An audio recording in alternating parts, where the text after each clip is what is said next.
Hi everyone. Well, I've been wanting to do stand-up comedy for a long time, and I live somewhere where there's really nowhere to do it. So I figured I'd just try some sit-down comedy at home instead.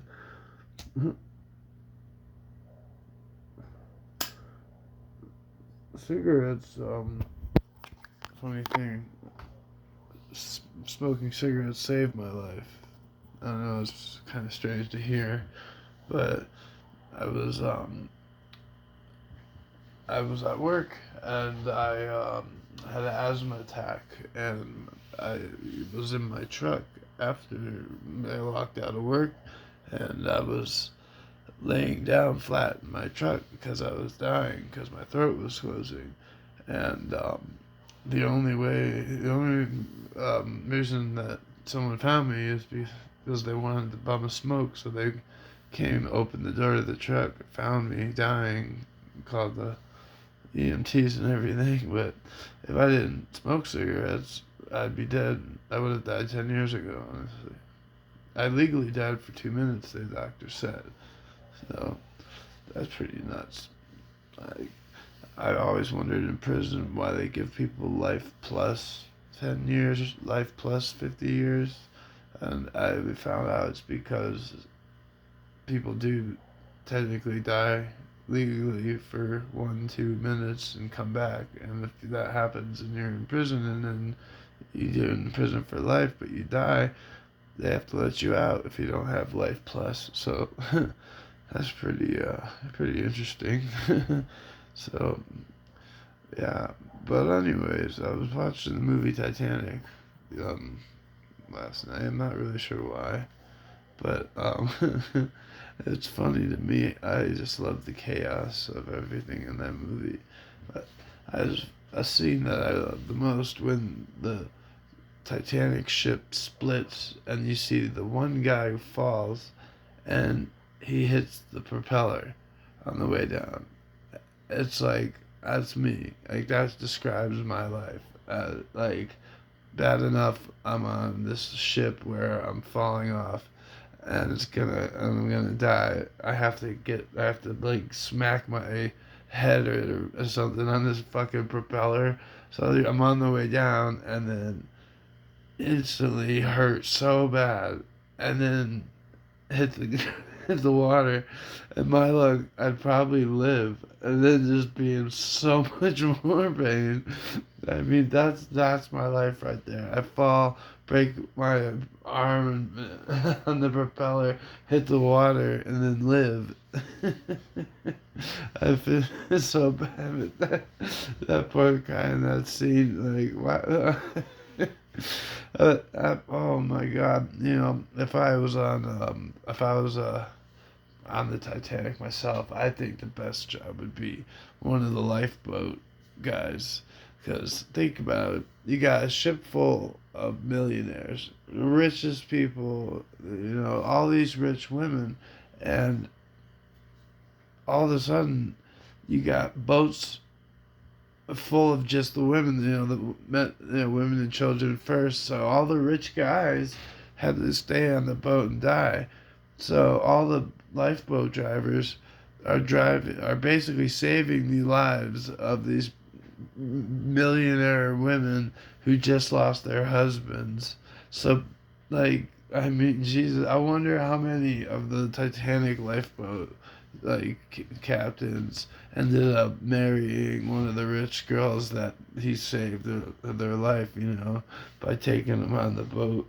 And you know, it's just insane. Like I can't imagine to be in a boat with like 20 millionaire women who all just lost their husbands. I mean, Jesus, like if I can't hook up with one of them, then what the hell am I doing wrong? Oh man, you know how people say marijuana leads to other drugs, and I think that's the dumbest statement in the world. It should be changed to marijuana being illegal leads can lead to other drugs because, if you go to a marijuana dispensary, there's just marijuana in there, so you're gonna buy your marijuana. But if it's illegal and you have to go to a drug dealer to buy your marijuana, well, he might have coke too, or pills, or whatever. So they could, you know, that's why people do other drugs. Not the marijuana that makes you want to do other drugs. It's the fact that where you're going to get the marijuana also has other drugs for sale.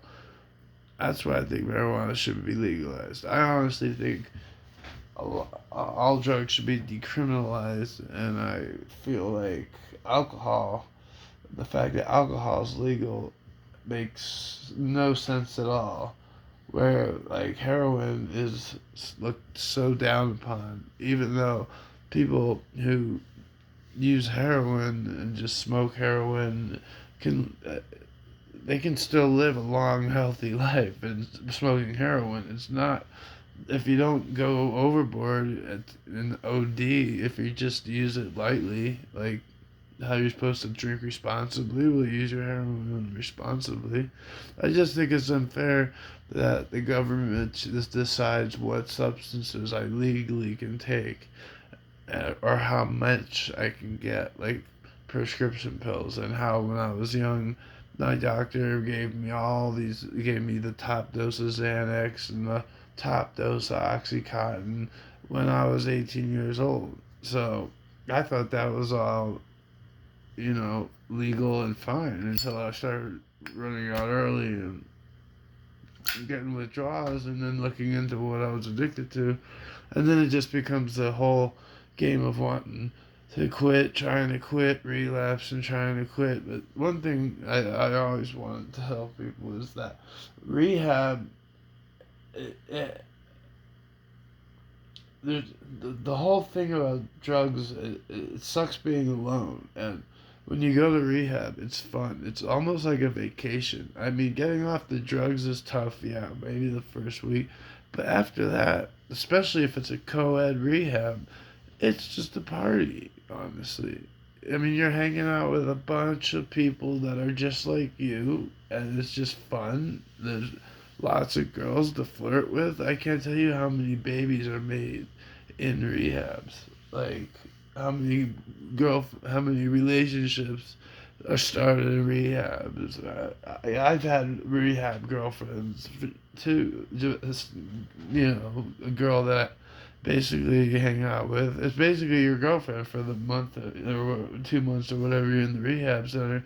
As long as you're not sleeping together, they don't say nothing. So it's like when you leave the rehab, though, you go right back to home where there's no one and nothing to do, and the boredom kicks in.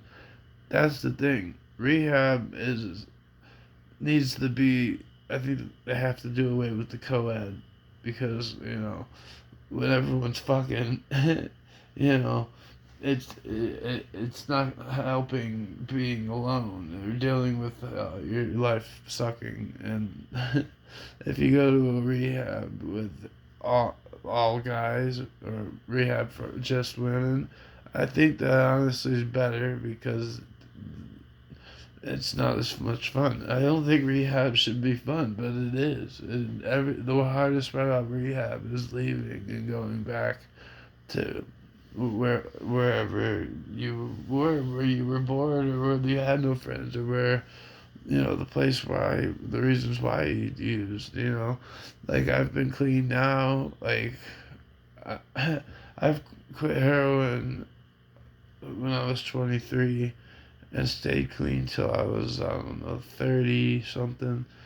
And then I had a relapse, and it was fentanyl. It wasn't the Oxycontin no more. Now it was fentanyl, heroin, and now lots of meth here in Colorado. In Florida, it'd be heroin and coke. Out here, it's heroin and meth. And it's a totally different lifestyle. But it's crazy to see like how these